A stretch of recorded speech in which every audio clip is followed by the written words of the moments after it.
Mereka bisa menang sesaat dalam tempo 5 tahun, 10 tahun, 15 tahun.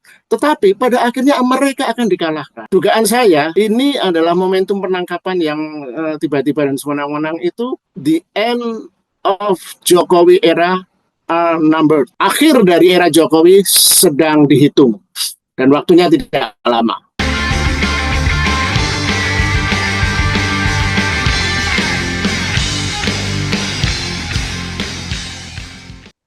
Ya, saya kira bukan hanya saya ya, siapapun warga Indonesia yang punya nalar, punya kecerdasan, punya otak, punya prinsip hidup, punya nilai, pasti sangat marah dengan apa yang terjadi penangkapan sewenang-wenang terhadap Roy Suryo dan Dr. Tifa ini, karena prosesnya kan sudah sekian lama ya. Kalau mau nangkap ya sejak dulu dong, waktu timnya masih lengkap 8 orang kan waktu itu.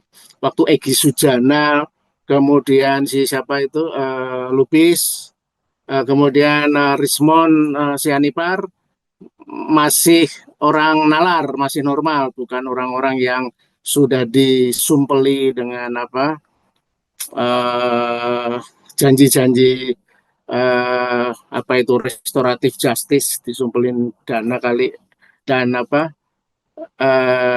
SP3 ya. Ini kan yang paling aneh kan itu drama-drama yang sangat tidak bermutu karena ini ada satu kasus supposedly kasus pidana, orang merasa dicemarkan, merasa dihina soal ijazahnya, tetapi orang ini tidak pernah mau secara terbuka, secara transparan menunjukkan bahwa ijazahnya itu asli. Kelaziman di seluruh dunia yang saya pelajari, tidak ada kasus yang seaneh ini, sengawur ini, dan sekacau ini. Jadi Indonesia ini betul-betul dipecundangi oleh Jokowi saya rasanya. Dan saya pernah mengatakan dulu beberapa bulan lalu, awal-awal Bon Jovi ikut terlibat itu, bulan April kali. Itu saya bilang, sampai detik ini sebenarnya Bon Jovi, sikap Bon Jovi, dan saya juga tentu, sebenarnya tidak mau masuk wilayah asli palsunya. Tapi perilaku Jokowi itu menunjukkan sikap bukan seorang pejabat publik yang punya etika, tapi dia itu presiden tapi tidak punya wisdom ya, kemampuan untuk menjadi contoh gitu. Nah saya bilang, kalaupun ijazahnya asli, dia itu telah mempermainkan bangsa ini gitu. Kalaupun, walaupun saya barangkali 5% itu kemungkinan itu ya, saya sih agak yakin kayaknya ada problem lah itu. Dan kalau dia ijazahnya asli, dia mempermainkan bangsa ini.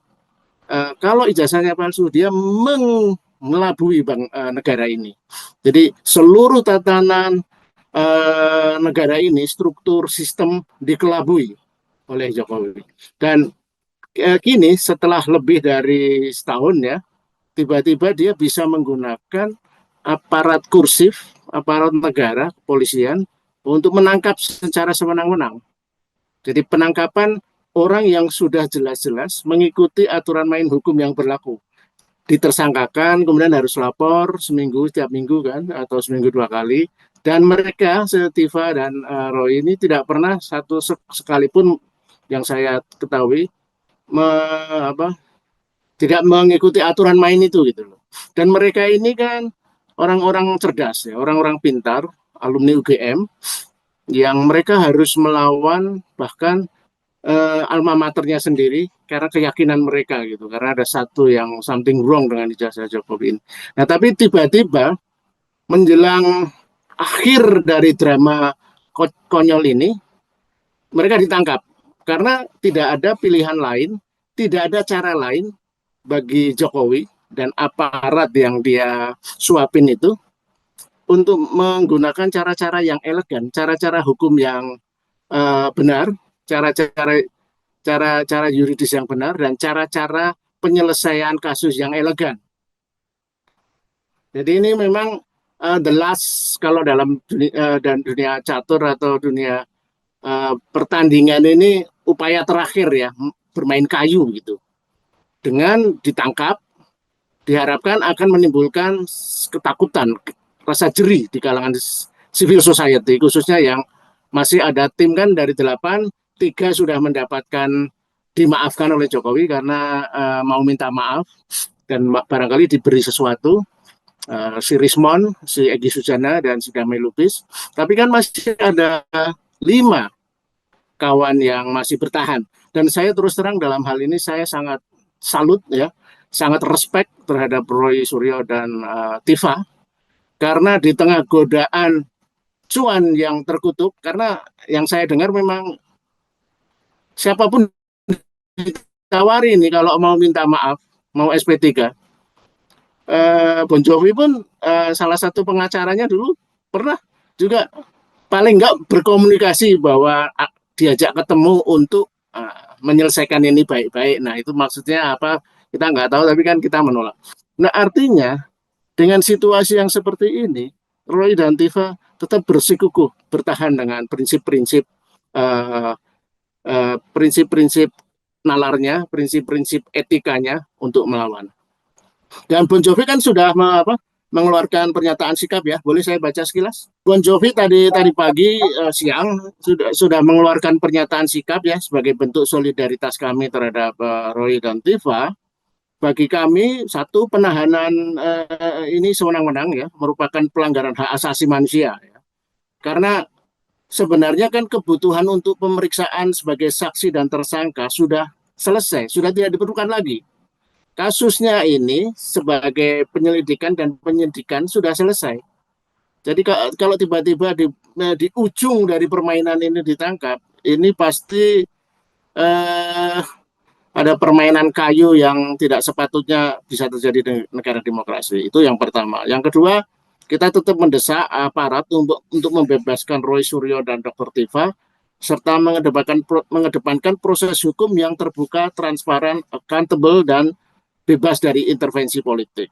Jangan sampai kasus ini akan menjadi presiden sejarah yang akan diingat oleh anak cucu nanti, selain anak cucunya Jokowi juga anak cucunya kita semua, bahwa ada pada masa tahun 2025 sampai 2026 ada mantan presiden yang menyalahgunakan kewenangan kekuasaannya untuk mempersekusi warga negara lain. Dan kemudian kita juga menuntut institusi negara untuk membuka informasi seluas-luasnya dan sejelas-jelasnya mengenai persoalan yang ingin diketahui publik, guna mengakhiri polemik ijazah Jokowi secara ilmiah atau secara administratif. Karena menurut saya memang ini seolah-olah kan begini, negara membiarkan kasus ini berlarut-larut ya, dan seolah-olah pertentangan antara dua pihak, dua warga negara, antara Jokowi sebagai bekas pejabat publik dengan teman-teman yang mempersoalkan ijazah. Enggak, ini persoalan negara dalam arti bagaimana administrasi negara, bagaimana sistem validasi negara itu tidak berfungsi dengan baik. Karena kebetulan kami di Bon Jovi kan juga ikut mempersoalkan di komisi informasi. Jadi kami punya banyak eviden, bukti yang nanti pada sidang, jika sidang berlangsung, akan kami ungkapkan juga. Jadi barangkali kami akan diminta jadi salah satu saksi untuk Roy atau Tifa. Jadi. Dan yang keempat, penahanan atau pemenjaraan terhadap Roy Suryo dan Dr. Tifa tidak akan menghentikan dugaan ijazah Jokowi yang diduga palsu, sebab Majelis Hakim Komisi Informasi Pusat sudah memutuskan bahwa ijazah Jokowi merupakan informasi publik. Siapapun dan kapanpun warga bisa meneliti dan menyelidiki keaslian ijazah tersebut. Nah, ini yang masih dilawan oleh UGM sayangnya, dan UGM mengajukan banding di PT UN mempersoalkan putusan Komisi Informasi ini. Yang kelima, kami Bon Jovi mengajak seluruh elemen masyarakat untuk terus berani bersuara, mengawal kebebasan berpendapat, dan tidak membiarkan hukum dijadikan instrumen untuk membungkam kebenaran. Dan kita harus jaga demokrasi ini yang gejalanya bisa mati dalam kegelapan. Dan kegelapan dimulai ketika keterbukaan informasi ditutup. Nah, dalam konteks yang poin kelima ini saya ingin sedikit menafsir begini ya. Jadi yang terjadi sekarang antara Roy, Tifa, dan 3 kawan lain yang ditersangkakan, ini ibarat perang perang untuk melawan kegelapan, ya, kegelapan yang disebar oleh Jokowi itu sejauh ini pertempuran kecil Jokowi sepertinya masih menang. Menang dalam arti gini, mereka bisa mengajak orang-orang yang tadinya melawan kegelapan, orang seperti Egy, Rismon, dan Lubis, mereka bisa berkhianat membela kegelapan, ya. Dan Roy dan Tifa sekarang di penjara, ditangkap. Tetapi ini pertempuran kecil yang pada saatnya akan dikalahkan. Perang besar antara rakyat yang ingin demokrasi, keterbukaan, untuk melawan kegelapan, pasti menang. Karena sejarah dunia ini selalu seperti itu. Tidak ada tiran, orang penguasa-penguasa otoriter, manipulator, mafia, itu menang. Menang artinya begini, mereka bisa menang sesaat dalam tempo 5 tahun, 10 tahun, 15 tahun. Tetapi pada akhirnya mereka akan dikalahkan. Karena akal sehat, etika, itu yang common sense, itu yang akan menang. Gitu. Jadi dugaan saya, ini adalah momentum penangkapan yang tiba-tiba dan sewenang-wenang itu, dalam bahasa Inggris ada istilah the end of Jokowi era are numbered. Akhir dari era Jokowi sedang dihitung dan waktunya tidak lama, ya. Dan sekarang yang saya ingin sampaikan juga kepada pemerintahan Presiden Prabowo, ya. Presiden Prabowo ini kan pemerintahannya bisa menjadi presiden karena memang didukung Jokowi, ya, karena keberlanjutan. Itu sebabnya Jokowi sekarang masih bisa merajalela gitu, menggunakan politik sprindik gitu kan. Tapi ya sampai kapan? Sampai kapan Presiden Prabowo akan selalu aparatnya khususnya, ya, polisi khususnya, ya, atau jaksa atau TNI dipakai oleh Jokowi untuk membenarkan aksi-aksi adventurir politiknya untuk membangun dinasti tahun 2029. Kita ingat bulan Juni ini Jokowi bulan lalu kan Mei bertekad akan keliling Indonesia untuk mengkampanyekan PSI. Tapi ini sudah tanggal 19, dia tidak jadi keliling, kayaknya dia ciut nyali, dan yang terjadi dia justru menangkap Roy dan Tifa. Karena itu menurut jalan pintas yang lebih mudah, karena dia udah tahu, ya, kan banyak intel-intel Melayu yang mengelilingi Jokowi, yang cerita, wah Bapak kalau nanti keliling Indonesia hanya akan dicemooh, disorakin, diketawain, dan sebagainya. Nah, Jokowi tidak berani keliling Indonesia, maka yang dilakukan adalah dia memberanikan diri menggunakan politik kayu, wortel dan kayu. Bagi 3 orang ditawari wortel untuk minta maaf, yaitu Rismon, Egy, dan Lubis. Tapi bagi yang tidak mau bekerja sama, diancam dengan tongkat. Jadi carrot and stick itu jenis cara politik-politik barbar era lama, era otoriter, era fasisme, era populisme yang sudah semestinya tidak berlaku lagi di era sekarang. Tentu Bon Jovi tidak akan membocorkan itu karena wilayahnya nanti di pengadilan, karena kan kita masih menghadapi UGM di PT UN kan UGM menolak putusan KIP, jadi kemudian kebetulan kita sudah 2 kali sidang PT UN dan Selasa depan akan sidang ketiga. Dan yang ini yang memang kita dihadapi Bon Jovi ini kekuatan konspirasi yang besar, ya, komplotan, ya, antara kepolisian, UGM, dan kekuatan geng Solo. Nah, tapi kita lihat saja, saya sih tetap yakin, ya, keterbukaan, kebenaran, kemudian juga pencerahan akan menang melawan kegelapan dan ketertutupan. Catat saja ini, dan waktunya nggak lama lagi. Dan yang terakhir mungkin saya ingin sampaikan adalah tadi, ya, perang besar akan kita menangkan.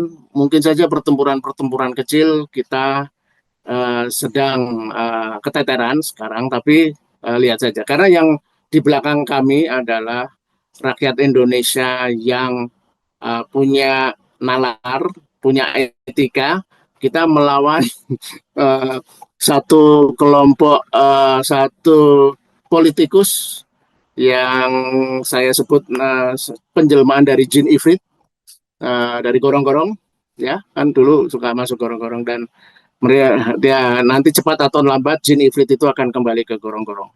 Satu lagi yang ironis kan gini, kayaknya ya, dugaan saya, spekulasi saya, kenapa Jokowi tiba-tiba berani memerintahkan kepolisian untuk tangkap saja itu setelah sekian lama ragu-ragu kan kepolisian. Karena kan ingat hari Rabu kemarin tanggal 17, Rismon dan pengacaranya Jamada Girsang sowan ke Jokowi untuk menyerahkan buku pesanan Jokowi itu kan. Buku yang berjudul apa itu? Otentikasi Ijazah Joko Widodo. Buku yang aneh sekali, baru kali ini ada buku yang didedikasikan kepada seseorang yang problematik, yang kontroversial karena diduga ijazahnya palsu. Dan si Jokowi itu mau-maunya ikut tanda tangan dalam buku itu. Aneh, nggak pernah ada presidennya. Itu salah satu bentuk keplonga-plongoan yang apa ya? Mana ada sih buku menulis tentang kasus seseorang dan orang yang ditulis itu ikut tanda tangan. Itu saya kira jenis keplonga-plongoan yang gini. Jokowi akan ikut bertanggung jawab nanti terhadap isi buku itu karena dia ikut bertanda tangani ya. Dan nanti kalau buku itu bisa dibongkar kepalsuannya, karena kan yang nulis juga pemalsu kan. Ingat nggak? Si Rismon ini waktu masih berlawanan dengan Jokowi kan, Jokowi mengirim pendukungnya, termul-termulnya ke Jepang untuk melacak dugaan bahwa Rismon itu ijazahnya palsu dan dia bahkan memalsukan surat kematiannya agar dia tidak harus mengembalikan dana beasiswa itu. Nah, anehnya kasus itu tiba-tiba hilang gitu aja. Artinya termol-termol dan Jokowi tidak terlalu mempersoalkan itu setelah membuang-buang biaya dan waktu melacak itu. Nah, ini menunjukkan apa sebenarnya? Menunjukkan inkonsistensi, menunjukkan ketidakwarasan dalam melihat persoalan. Dari kisah kontroversi ijazah ini juga ada sesuatu yang menarik ya, ada fenomena bagaimana dua pemalsu berkolaborasi untuk mempertahankan kepalsuannya melawan keterbukaan di Indonesia, melawan demokrasi di Indonesia. Dan sudah pasti kepalsuan dan kegelapan bisa dikalahkan.